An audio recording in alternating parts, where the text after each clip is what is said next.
At 11:47 a.m. February 21st, 1945, Private First Class Harold Gonsalves crouched in a foxhole on Hill 362A, Iwo Jima, watching 34 Japanese soldiers emerge from the volcanic ash 200 yards downslope. His platoon had retreated 15 minutes earlier. His machine gun held 200 rounds. In the next 43 minutes, every attacking soldier would be dead, and Gonsalves would hold a position. Military analysts later calculated had a 2% survival probability for a lone defender. The morning had started with standard orders: advance, dig in, hold the volcanic ridgeline against counterattack. By 10:30 hours, those orders had collapsed under a barrage of mortar fire that killed 6 men in Gonsalves' squad and wounded 11 others, including his platoon sergeant. The lieutenant called retreat. Everyone pulled back except Gonsalves, who stayed in his position, feeding a fresh belt into his Browning M19-19A4 machine gun. Nobody ordered him to stay. Nobody expected him to survive. Harold Gonsalves grew up in Alameda, California, working the docks alongside Portuguese fishermen who'd taught him that some things you don't abandon. His father operated a crane loading cargo ships. His uncle repaired diesel engines in warehouses that smelled like grease and salt water. Gonsalves learned machinery before he learned algebra, could field strip a motor before he turned 16. He understood systems, pressure points, failure rates, how things broke, and how they held. He'd enlisted in 1943, at age 19, joining the Marine Corps because his older brother had died at Guadalcanal, and someone needed to finish what Tommy started. Boot camp revealed what his sergeant called problematic initiative. Gonsalves didn't follow orders he considered tactically stupid. He'd been written up twice for arguing with officers about defensive positions, once for redesigning a firing line without permission. The captain had told him, "Marines follow orders, Gonsalves. They don't redesign them." But Gonsalves kept doing it anyway, because he'd watched men die following bad orders, and he understood something the officers didn't. Most military doctrine assumed soldiers would behave predictably. Gonsalves had learned on the docks that systems failed when you followed rules that didn't match reality. Iwo Jima had proven that point repeatedly. The island was 8 square miles of volcanic rock, sulfur vents, and Japanese soldiers dug into tunnels the Marines couldn't see until they started shooting. Standard tactics said advance, suppress, overwhelm. Those tactics had killed 4,000 Marines in 3 weeks. Gonsalves had watched friends die following doctrine that assumed visible enemies and conventional defensive positions. His closest friend, Private Eddie Kowalski from Pittsburgh, had been killed on February 19th, advancing across open ground toward what Intel called lightly defended positions. The position had contained 12 Japanese soldiers with interlocking fields of fire. Kowalski took 3 rounds through the chest before his squad could retreat. Gonsalves had carried the body back, felt Eddie's blood soak through both their uniforms, listened to the lieutenant explain. It was acceptable losses given tactical objectives. 2 days later, Corporal James Whitmore from Atlanta died when a mortar round hit his foxhole during what command had designated a consolidation phase with minimal enemy contact. The minimal contact had included 40 Japanese soldiers emerging from tunnels nobody knew existed. Whitmore had been writing a letter home when the shell landed. Gonsalves found pieces of the letter afterward, stuck to volcanic rock with blood. Then there was Private First Class Ray Martinez from El Paso, killed on February 20th. When ordered to hold a ridgeline position, that had no cover, no supporting fire, and clear sight lines for enemy mortars. Martinez had told the sergeant the position was suicide. The sergeant had said orders were orders. Martinez died holding that position for 11 minutes before shrapnel from a knee mortar cut his throat.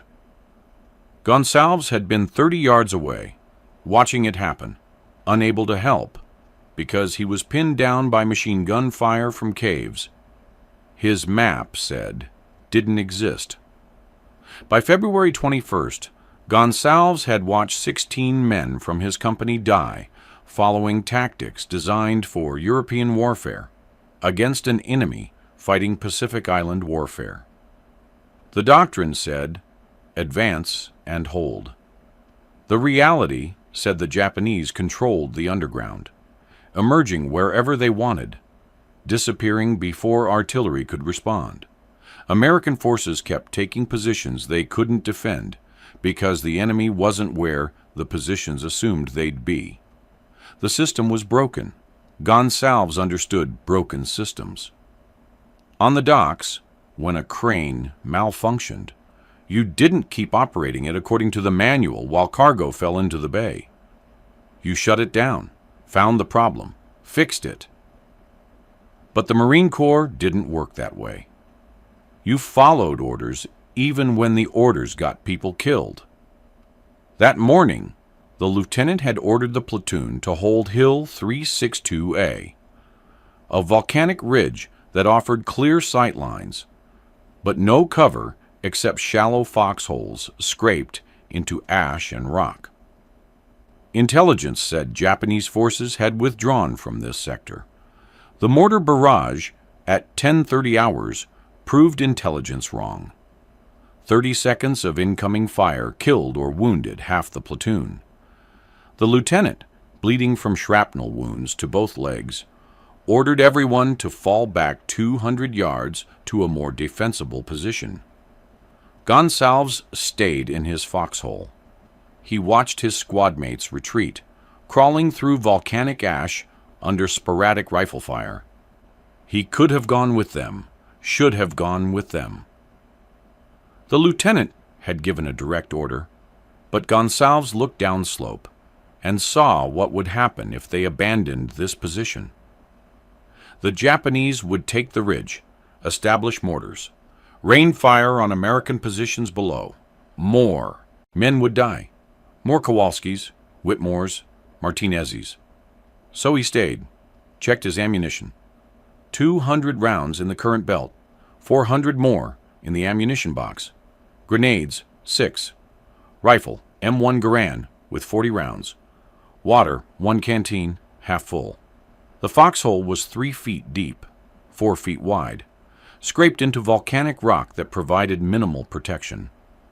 If the Japanese brought mortars or called artillery, he'd die in the first salvo.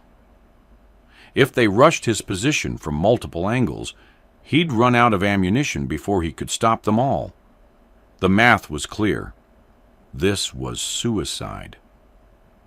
His hands shook slightly as he adjusted the machine gun's traverse, setting the field of fire to cover the main approach slope.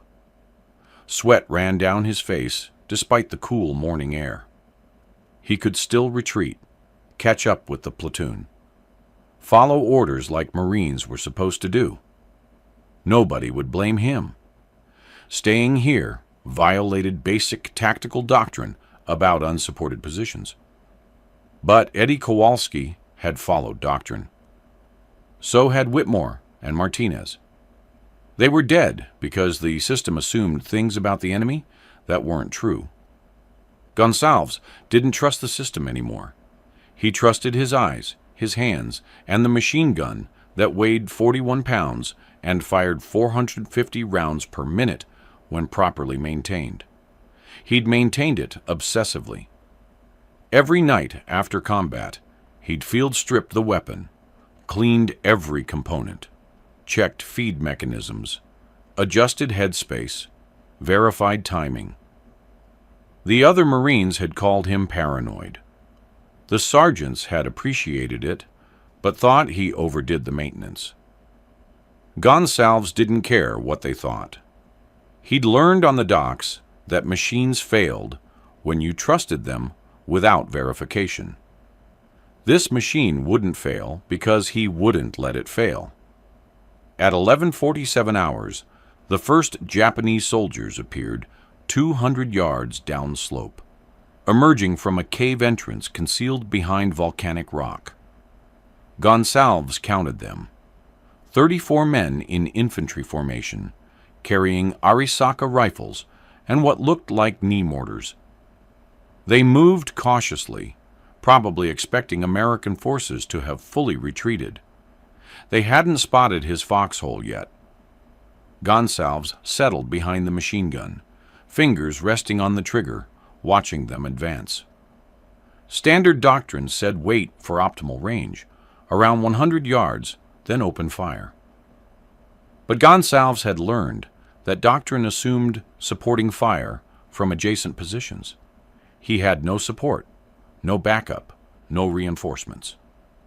If he waited for optimal range and they spotted him, they'd spread out, establish covering positions, bring up mortars. He'd be dead in minutes. So he violated doctrine again. At 180 yards, he opened fire. The Browning roared, recoil hammering against his shoulder as tracers arced downslope. The first burst caught 3 soldiers in the open, dropping them before they understood where the fire originated. Gonsalves traversed left, stitched another burst across a group, clustered near a rock outcropping. 2 went down. He swung right, fired again, saw volcanic ash explode around running figures. The Japanese scattered, diving behind rocks, returning fire. Bullets snapped overhead, impacted the rim of his foxhole. Gonsalves ignored them, focused on the machine gun.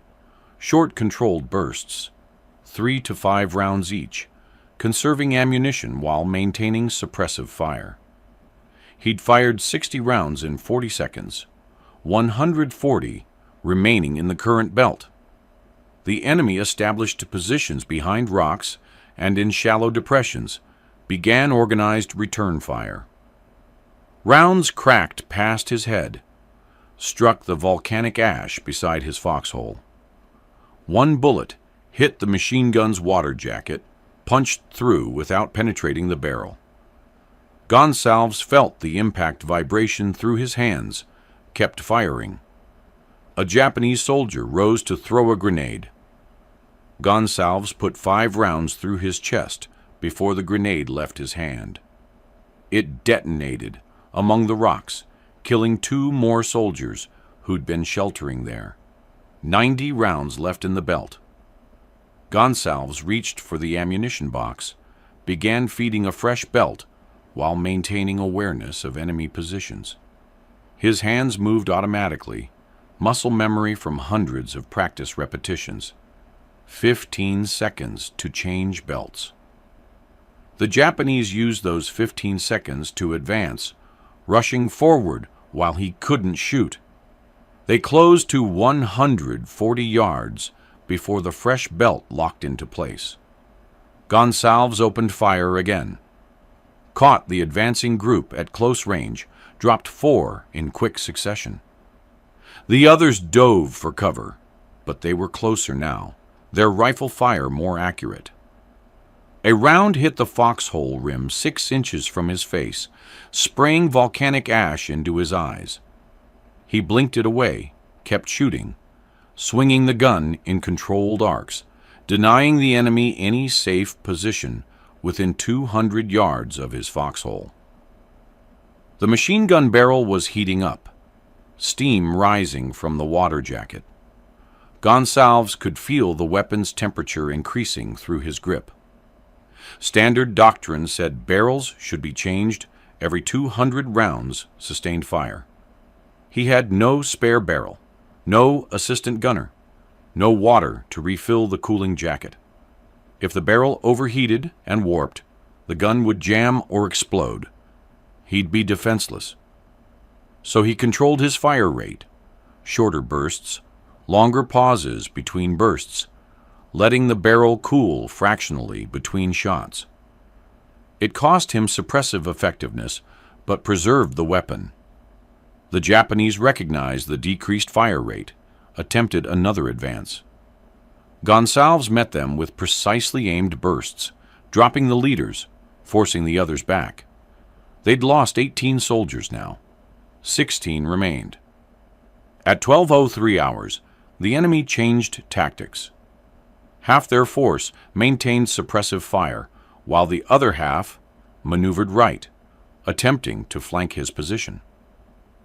Gonsalves spotted the movement, traversed the gun, engaged the flanking element. The machine gun's effective range was 1,500 yards. At 120 yards, it was devastating. 3 soldiers went down in the first burst. The others retreated to covered positions, unable to advance under direct fire. But the suppressive fire from the main group intensified. Rounds hammered his foxhole continuously, forcing him to keep his head down, limiting his ability to acquire targets. He fired blind, raising the gun barely above the foxhole rim, spraying the main enemy position with unaimed bursts. Wasteful, inefficient, but it kept them pinned, prevented coordinated assault. 400 rounds expended, 200 remaining. Gonsalves grabbed his rifle, fired several aimed shots at visible targets, forcing the enemy to keep their heads down while he fed the last ammunition belt into the machine gun. His hands were black with gun oil and volcanic ash slippery with sweat. The belt didn't seat properly on first attempt. He cleared it, tried again, felt it lock into place. The Japanese threw grenades, short-range mortars landing around his position. One detonated 5 yards to his left, showering him with rock fragments that cut his face and hands.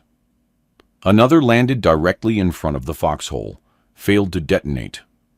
Gonsalves kicked it away, watched it roll down slope, explode harmlessly among rocks. He resumed firing before the smoke cleared. 10 soldiers remained visible. The others were either dead, wounded, or concealed. Gonsalves methodically engaged each visible target, short bursts, conserving ammunition. A Japanese soldier attempted to use a knee mortar. Gonsalves killed him before he could fire. Another tried to advance under covering fire. Gonsalves hit him at 80 yards, center mass, watched him fall, and not move. At 12:18 hours, the enemy pulled back, retreating to positions 250 yards downslope, beyond effective rifle range, but still within machine gun range. Gonsalves fired several bursts to discourage regrouping, then stopped to assess. His ammunition box was nearly empty. Maybe 70 rounds left. His rifle had 16 rounds remaining. Grenades. 4, having thrown 2 at clustered targets during the firefight. His foxhole was destroyed, the rim blown away by grenades and mortars, offering minimal cover. The machine gun's water jacket was nearly dry, barrel so hot he could see heat shimmer rising from the metal. His hands were bleeding from rock fragments, face cut in a dozen places, left ear ringing from a near-miss explosion. He was exhausted, thirsty, and completely alone on a volcanic ridge against an enemy force that had pulled back to regroup, but hadn't retreated. They'd be back, probably with more soldiers, definitely with better tactics, now that they understood his position and capabilities. The smart move was to retreat now, while they were reorganized, get back to American lines before they launched another assault. But Gonsalves looked at the ground he'd held, the bodies scattered across the volcanic slope, and understood that retreating meant abandoning this position to an enemy that would use it to kill more Marines. So he stayed, redistributed his remaining grenades for easier access, checked his rifle, fed the last 70 rounds into the machine gun, drank half his remaining water, waited. At 12:29 hours, they came again. 15 soldiers, different group, fresh troops from the tunnel system. They'd learned from the first assault, advanced in short rushes between covered positions, maintained dispersed formation. Gonsalves let them close to 100 yards before opening fire. The machine gun hammered, tracers cutting through volcanic ash haze. He dropped 3 in the first burst, wounded 2 more. The others went to ground, returned fire. Gonsalves fired in short, controlled bursts, each one precisely aimed at visible targets or likely covered positions. 50 rounds, 40, 30. The barrel was glowing dull red, water jacket completely dry, metal so hot it was warping. He could feel the weapon losing accuracy, rounds impacting 6 inches right of where he aimed. 20 rounds, 15. He killed another soldier attempting to flank left. 10 rounds remaining. The Japanese rushed his position, 5 soldiers advancing in coordinated assault, while their support element provided covering fire. Gonsalves emptied the machine gun into them, killed 2, wounded 1. The gun clicked empty. He grabbed his rifle, fired 8 shots in rapid succession, dropped another attacker at 40 yards. 3 soldiers still advancing, 30 yards out. Gonsalves threw a grenade. It detonated among the advancing troops, killing 1, wounding another. 2 soldiers remaining, 20 yards out. He fired his rifle, missed, the weapon's sights misaligned from being dropped during grenade throw. Fired again, hit 1 soldier in the shoulder, didn't stop him. 10 yards. Gonsalves threw his last 2 grenades simultaneously, watched them arc through volcanic ash, detonate among the charging soldiers. When the smoke cleared, both attackers were down, 1 still moving. Gonsalves shot him with his rifle. The soldier stopped moving. Silence.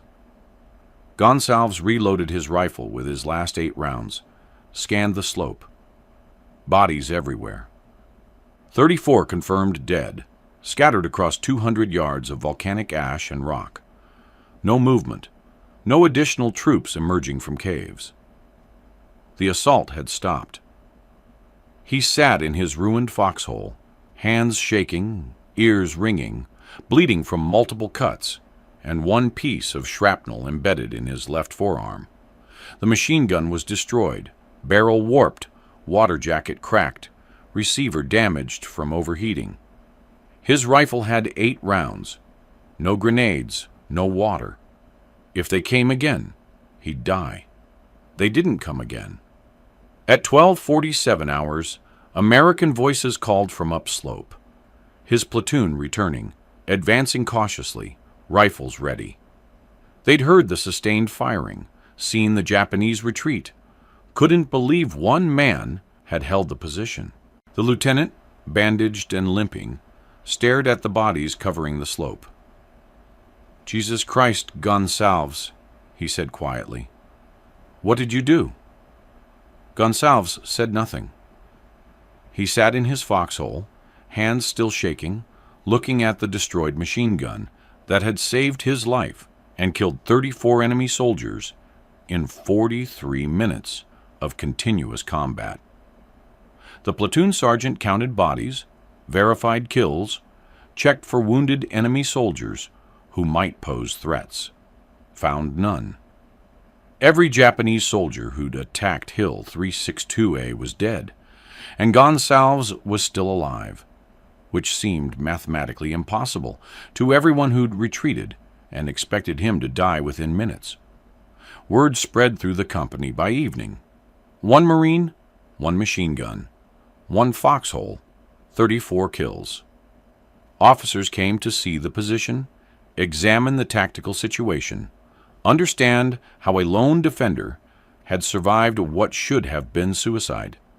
They found volcanic rock churned by bullets and grenades, a destroyed machine gun, empty ammunition boxes, and a young Marine from California who refused to explain why he'd stayed when ordered to retreat.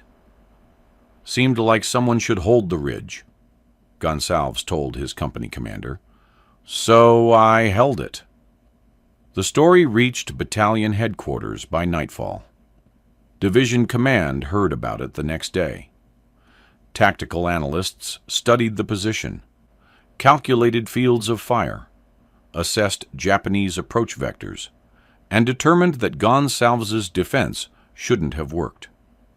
The enemy had numerical superiority, better positions, concealment advantages.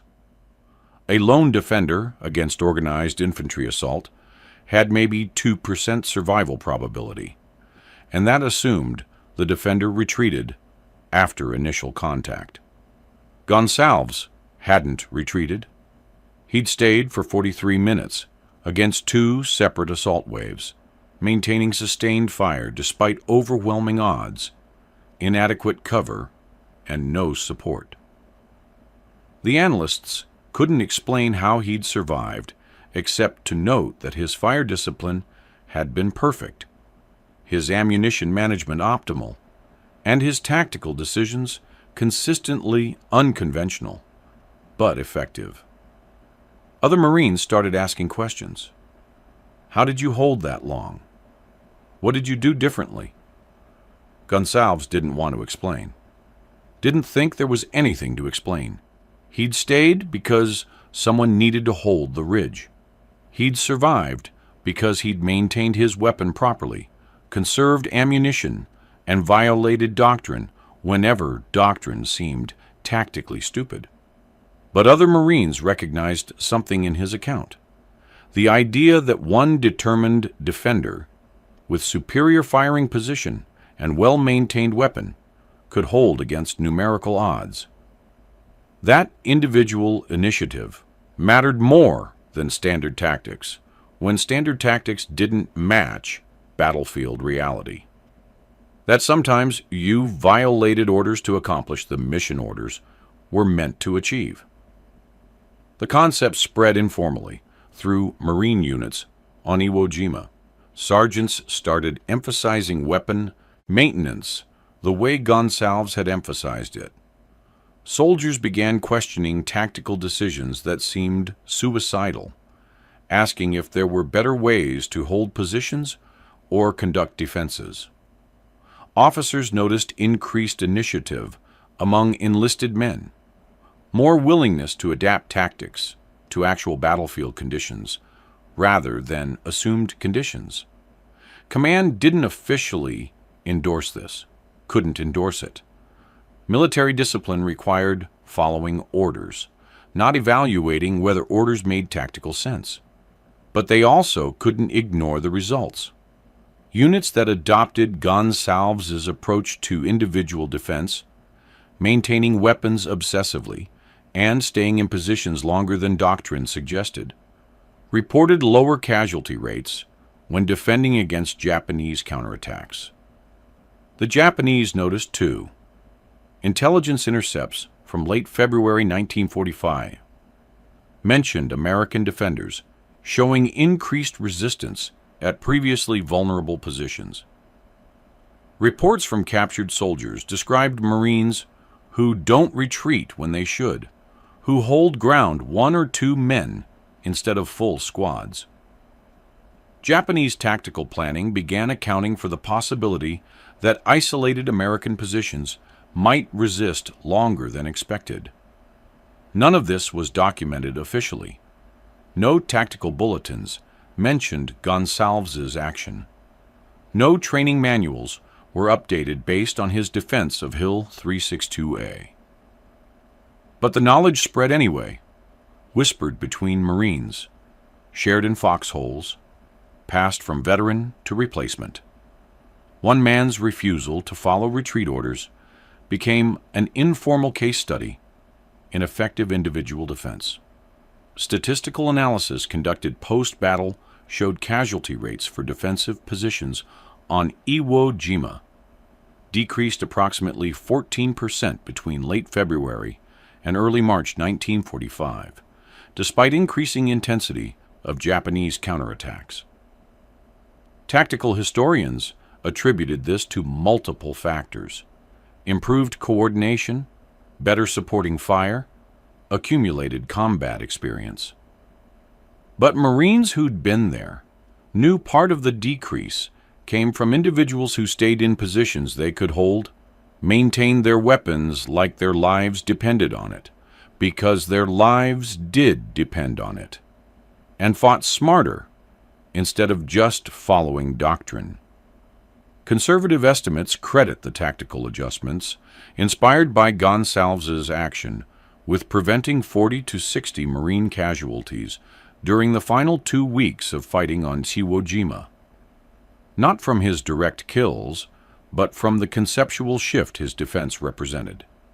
The idea that one Marine with proper maintenance and tactical awareness could hold against overwhelming numbers gave other Marines confidence to defend positions they might otherwise have abandoned.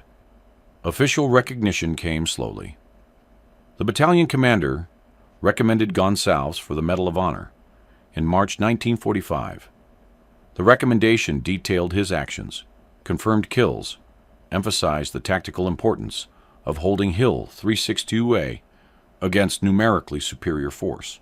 The recommendation sat on desks for months, working through command channels, subject to review and verification. Gonsalves received the Medal of Honor on December 12, 1945, presented by President Harry Truman at the White House. The citation mentioned his conspicuous gallantry and intrepidity at the risk of his life above and beyond the call of duty. It described the defense of Hill 362A, the 34 confirmed kills, the 43 minutes of sustained combat. It didn't mention that he'd violated orders to stay. Didn't mention that his tactics had contradicted standard doctrine. Official citations don't include those details. Gonsalves accepted the medal, shook the president's hand, posed for photographs. He told reporters he'd only done what needed doing, that any Marine would have done the same. He was wrong about that. Most Marines would have followed the retreat order, because that's what soldiers do. Gonsalves had stayed because he understood something about systems and broken doctrine that most soldiers never learn. After the war, he returned to Alameda, went back to working the docks. His father got him a job operating the same crane he'd worked before enlisting. Gonsalves spent 33 years loading cargo ships, repairing diesel engines, teaching younger workers how to maintain machinery properly. He rarely talked about Iwo Jima, never mentioned the medal, except when pressed by veterans at reunions. He married in 1947, had 3 children, lived in a small house 2 blocks from the docks where he'd grown up. Neighbors knew he'd served in the war, knew he'd received some decoration, didn't know the details. Gonsalves preferred it that way. The medal stayed in a drawer, shown to his children once, when they asked, then put away. What mattered wasn't the medal. What mattered was that he'd held the ridge, kept the Japanese from using that position to kill more Marines, violated orders to accomplish what the orders were meant to achieve. Harold Gonsalves died on April 15, 2003, at age 79, in a hospital in Oakland, California. His obituary in the Alameda Times-Star mentioned his work on the docks, his family, his Medal of Honor. It didn't mention Hill 362A. Didn't calculate how many Marines lived because one man stayed when everyone else retreated. Those numbers exist in tactical analyses, filed in military archives, unread except by historians, researching defensive tactics in Pacific Island warfare. His funeral drew 200 people. Veterans from Iwo Jima came from across the country, men he'd served with, men he'd never met who'd heard the story and understood what it meant. They formed an honor guard, fired a salute, presented his widow with the flag from his coffin. Nobody gave speeches about heroism or sacrifice. They didn't need to. Everyone there understood what Gonsalves had done and why it mattered. Military historians still study his defense of Hill 362A. Not because it represents standard tactics. It violates standard tactics in multiple ways.